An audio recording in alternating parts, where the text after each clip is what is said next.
There are moments in life when everything seems to move faster than your heartbeat, when the world rushes past you as if you're standing still, and you suddenly realize that somewhere along the way you forgot to take care of yourself. That was exactly what happened to Daniel Hayes, a 38-year-old office manager living in Chicago, who once believed he had everything under control until one cold November morning.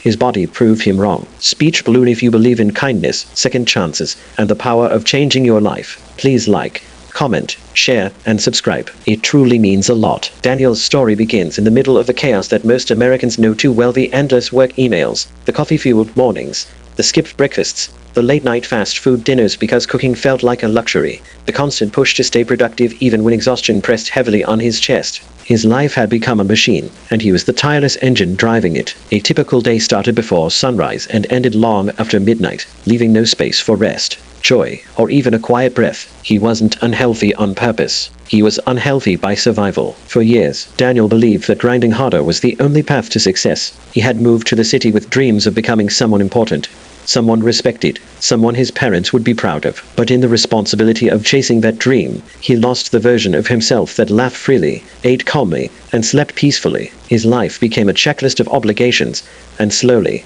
his health slipped into the background like a forgotten note under a pile of paperwork. He always told himself he would start taking care of things next week, next month, after this big project, after the next promotion, after the holidays, after whatever excuse seemed most convincing at the time. But life does not wait for you to be ready, and neither does your body. One cold morning, as Daniel sprinted to catch his train, he suddenly felt a tightness across his chest, not sharp enough to collapse him, but strong enough to frighten him. His breathing faltered, his vision blurred for a moment, and his legs trembled under his own weight. By the time he reached the office, his shirt clung to him with a cold sweat he couldn't explain. He brushed it off as stress, took another cup of coffee, and pushed through the day the American way. But the fear lingered. Days turned into weeks, and the chest tightness returned often enough that he started avoiding stairs and moved a little slower than before. He stopped ignoring the mirror. The tired eyes staring back at him weren't the eyes of a man living. They were the eyes of a man trying not to fall apart. The real breaking point came one late evening, long after everyone had left the office. The lights were dim, the computers silent, and the city outside glowed with millions of tiny lights like stars scattered across the streets. Daniel sat at his desk, massaging his temples, feeling a pressure inside him, not just physical, but emotional. He thought about his family back home, how he always told them he was fine, how he pretended life was good simply because he had a job and a salary, but success meant nothing if he couldn't breathe without fear. That night, his heart felt heavy again, but this time, it wasn't physical. It was the emotional weight of years spent ignoring himself. He placed his head on the desk and whispered something he hadn't said in years.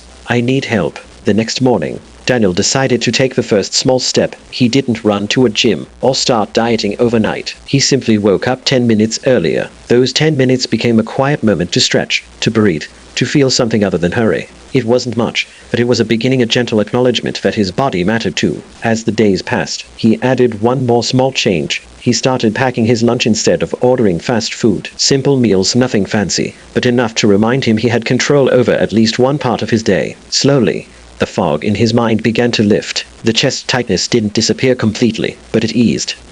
The world felt a little less heavy. Daniel began noticing things he had ignored for years: the way the morning sunlight looked through his apartment window, the smell of freshly cut grass in a small park near his office, the quiet rhythm of his footsteps when he walked at his own pace instead of rushing everywhere. These small moments became anchors in his chaotic life. But change is never a straight path. A month into his new routine, work became overwhelming again. A major project landed on his desk. Deadlines crept closer, and the old habits tried to pull him back: late nights, skipped meals, stress-fueled decisions. One night, at almost 1 a.m., he sat in his office staring at a half-finished report, exhausted and drained. It felt like he had failed himself, like all his efforts had been wasted. But then, something unexpected happened. His phone buzzed with a message from his mother. It wasn't anything dramatic, just a simple, "Hope you're taking care of yourself." But that message felt like a hand reaching out to pull him from a dark place. He leaned back in his chair, let out a trembling breath, and realized something important. Change wasn't about perfection. It was about trying again, even when you slipped. That night, he closed his laptop, walked out of the office, and took a cab home. For the first time in years, he allowed himself to rest even though work was unfinished. He would handle it tomorrow. Tonight belonged to peace. Over the next few months, Daniel transformed his life not with huge leaps, but with consistent, small steps. He started taking 20-minute walks after dinner, letting the cool air clear his mind. He reduced his caffeine and replaced some coffee with water or herbal tea. He began eating breakfast every morning, something he hadn't done in nearly a decade. He learned to say no to tasks that weren't his responsibility. He even scheduled his first full physical checkup and realized how many warning signs he had ignored over the years. Slowly, his heart stopped racing with anxiety. His chest felt lighter, his mind clearer. He began smiling at small victories, like choosing water over soda or finishing a walk even on days he felt lazy. He discovered that health was the destination, but a continuous, compassionate practice, something you work on with patience, not punishment. And then came the moment that changed everything. One warm spring morning, Daniel stood in front of his apartment mirror and realized he didn't just look healthier, he looked alive. There was color in his cheeks again. His shoulders rested naturally instead of tensing upward. His breathing felt deeper, calmer. He looked like someone who valued himself. Someone who mattered. It wasn't the physical transformation that moved him, it was the emotional one. He had finally become a person who cared about himself in the middle of a world that constantly demanded more. He had found balance in a lifestyle where balance seemed impossible. He had learned that health wasn't about having time, it was about making time.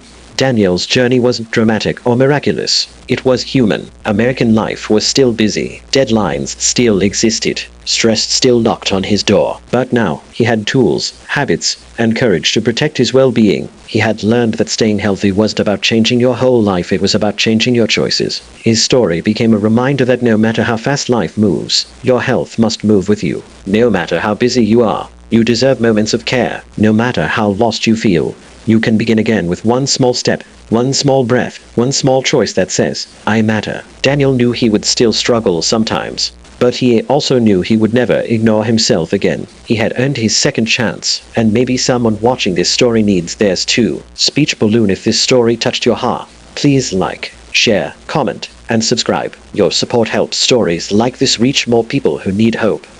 Before we end, please comment below, I choose my health today. Because sometimes, saying it is the first step toward living it.